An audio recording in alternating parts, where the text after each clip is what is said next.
final message would you like to leave as a closing thought for everyone? My message from my first trip as the Prime Minister to the US, I would like to have a relationship between the two countries of mutual trust.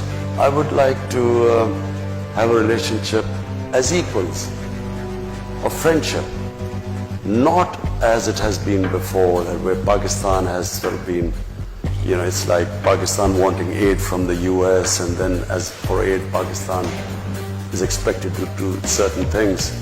The reason why I'm happy leaving the US this time, because we have a relationship now based on a mutual interest, which is peace in Afghanistan.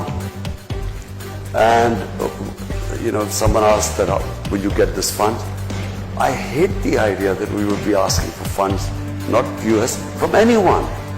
Because aid has been one of the biggest curses for my country.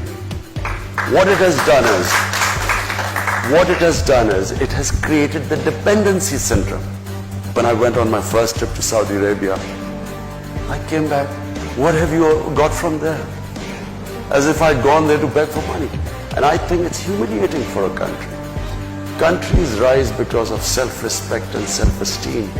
No countries rise by begging and borrowing for money. So my relationship with the US would be, I would like a relationship with, a dignified relationship with the US, where never again should we ever have that humiliating phase.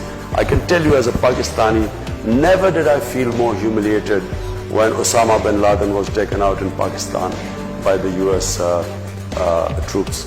Never did I feel more humiliated, because here was a country which was supposed to be an ally, and our ally did not trust us.